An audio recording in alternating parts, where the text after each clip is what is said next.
রাধে রাধে সবাইকে। তোমরা সবাই কেমন আছো? আশা করছি ভালো আছো, আর আমিও ভালো আছি। মনাজ ব্লগের আরও একটা ভিডিওতে তোমাদের অনেক অনেক স্বাগত। আজকে যে ভিডিওটা তোমাদের সাথে শেয়ার করছি সেটা বেশ কিছুদিন আগেকার, যেটা আমি এতদিন শেয়ার করতে পারিনি। আজকে ভাবলাম যে চলো আজকে এই ভিডিওটা শেয়ার করা যাক। আর আমার জীবনে যেটা ফার্স্ট টাইম হয়েছে সেটা আমি ভাবলাম যে তোমাদের সাথেও শেয়ার করি। এই যেখানে আমরা পুজো দিতে এসেছি সেটা কিন্তু কঙ্কালীতলা। এখানে দিদির বাড়ি গেছিলাম আমি বোলপুরে, সেখান থেকেই মা কঙ্কালীর কাছে পুজো দিতে গেছিলাম।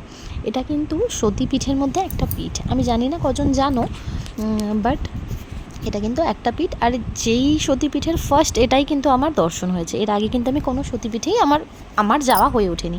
তো যাই হোক, সকাল সকাল সবাই মিলে চলে এসেছিলাম। এখানে এসে খুব একটা ভিড় পাইনি, তাও একদম কমও যে লাইন ছিল তাও নয়। আমরা অনেকক্ষণ লাইনে দাঁড়ানোর পরে এখানে এই কথা বলছিলাম। ওখানে আমাদের রাহি সোনাকে তার পাপা আদর টাদর করছিল।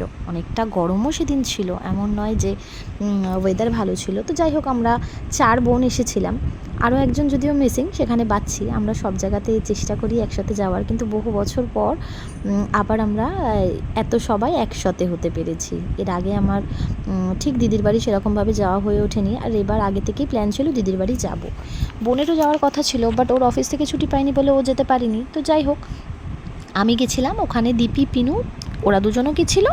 আর দিদি তো ওখানে, দিদির বাড়ি তো ওখানে রয়েইছিল। পিনু আমার সাথে ছিল, আর দিদি গেছিলো দীপিকে সাথে করে নিয়ে। তো যাই হোক, এখানে এসে মায়েরকে ভোগ দেওয়া হচ্ছিলো যখন, তখনও আমি একটুখানি ক্লিপ নিতে পেরেছিলাম। ভাবলাম তোমাদের সাথে শেয়ার করি, তোমাদেরও মায়ের ভোগ দর্শন হয়ে যাবে। মায়ের ভোগ দর্শন করা কিন্তু খুব পুণ্যের। তো যাই হোক, এই দেখো কঙ্কালী মায়ের এইভাবে পুজো হয়। এখানে এরকম ফটো দেওয়া রয়েছে। এখানে পুজো দিয়ে মনটা খুব ভালো লাগছিলো, জানো তো। এইটা হচ্ছে মেন জায়গা যেখানে মায়ের যে পাড়টা পড়েছিল সেই পাড়টাই জলের তলায় থাকে। এমন একটা বিশেষ দিন আছে যেই দিনে কিন্তু ওই জলটা কমে যায় এবং সেই পাড়টা দেখা যায়। সারা বছর কিন্তু এরকম জল দিয়ে পুরো পুরো ঘেরা থাকে। এখানে বেশ ভালো কিন্তু মেলা মতন বসেছে। সবাই জানো বোলপুর শান্তিনিকেতনে এই সব জিনিসপত্রের খুব চল আছে। এখানেও বেশ ছোটোখাটো মেলা বসেছে, সব বিভিন্ন ক্রাফটের জিনিসপত্র আর যা ওইখানে পাওয়া যায় সেই সব কিছুই। মায়ের মন্দিরের সাথে সাথে একটা ঘাটও রয়েছে। আমরা সবাই মিলে পুজো টুজো দেওয়ার পরে এই ঘাটেও এসেছিলাম, খানিকক্ষণ কয়েকটা ক্লিপিং নিয়েছিলাম। তো তার মধ্যেই এটা একটা। তো এখানে কিন্তু সবাই মানসিক করেছে। সেখানে এই যে এসে বলে না ঘোড়া বাঁধা বা ঢিল বাঁধা, তো সেই রকমই এখানের এটা ছিল। তো আমি এই ক্লিপিংটা নিয়েছিলাম সেকেন্ড টাইম মায়ের মন্দিরের পুজো দেয়া হয়ে যাওয়ার পরে। তো এখানটা কিন্তু খুব সুন্দর জায়গাটা দেখতে। আমি জানি না ক্যামেরায় কতটা কি আসছে, কিন্তু এখানে সামনাসামনি দেখে কিন্তু খুব ভালো লাগছিলো। আর এখানে এই ক্লিপিংটা নিয়েছিলাম, সাউন্ডটা আমি মিউট করে দিয়েছি। এখানে এই বাচ্চা মেয়েটি কিন্তু খুব সুন্দর গান গাইছিল। তো অনেকটা দূর থেকেই আমি জুম করে এই ক্লিপিংটা নিয়েছিলাম। তো যাই হোক, এই যে দেখে বুঝতেই পারছো, এখন কিন্তু আমাদের পুজো টুজো দেওয়া হয়ে গিয়ে এবার আমরা বাইরে এসেছি।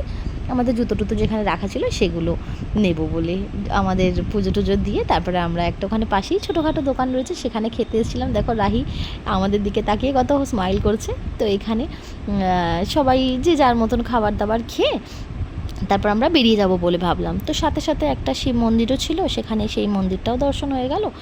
তো আমরা সেগুলো দেখে ঠেকে তারপরে আমাদের টোটোওয়ালাকে বললাম যে তাহলে এই পাশে চলে এসো, যেহেতু মন্দিরের ব্যাক গেটটা একটু আলাদা, ওই পাশ থেকে বেরিয়ে। তখন দেখো সকাল থেকে গিয়ে এখন কিন্তু অনেকটাই লেট হয়ে গেছে, দুপুর প্রায় শেষ।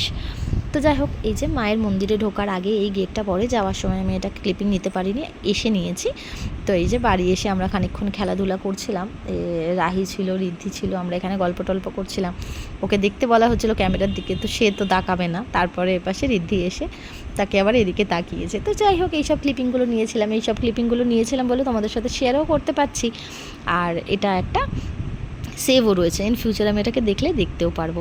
তো যাই হোক, দিদি আবার হঠাৎ বললো চলো এখান থেকে আমাদের যেখানে একটা ফার্ম হাউস বলতে পারো সেরকম বানানো হয়েছে, সেটাকে দেখে আসা যাক। এখানে দেখতে পাচ্ছ কত হাঁস রয়েছে, এখানে ছাগল রয়েছে, এখানে হাঁস ছিল অনেকগুলোই। যদিও সন্ধে হয়ে গেছিলো বলে আমরা সেরকম দেখতে পাইনি। এটাকে না এখনও সবে এটার কাজ চলছে, এখনও কোনো গাছপালাগুলো বড় ঠড়ো কিছু হয়নি, যে এখানে 2-4 জন থাকে আর তারাই এইসব দেখাদেখি করছে। আর এখানে একটা ঘর বানানো হবে বলে সেরকম ব্যবস্থা চলছে। মানে এটা এখন সবে নতুন, এটাকে এখনও রেডি করতে এখনও অনেক বছর লাগবে গাছটা বড় করতে। তো যাই হোক, ওখান থেকে বেরিয়ে তারপর কিন্তু আমরা দিদির গেস্ট হাউসে এসেছিলাম। তো গেস্ট হাউসে এসে এখানে দেখে বুঝতেই পারছো যে আমরা কী করছি। এখানে সব বাচ্চাদের খেলার জায়গাতে আমরা এরকম করে সময়টা কাটিয়েছি। অনেক দিন পর এইভাবে সময় কাটিয়ে আমাদের খুব আনন্দ হয়েছে। আর বিশ্বাস করো, খুব ভালো লেগেছে। আমরা সবকটা বোন একসাথে থাকি, আমাদের আর অন্য কাউকে প্রয়োজন হয় না। তো যাই হোক, ওখান থেকে এসে আমরা খানিক খাওয়া দাওয়া করে তারপর আমরা বাড়ি চলে এসেছিলাম। ভিডিওটা ভালো লাগলে like, share, comment and subscribe করবে, পাশে থাকা বেল আইকনটাকে প্রেস করবে। সবাই খুব ভালো থাকবে, সবাইকে খুব ভালো রাখবে। রাধে রাধে।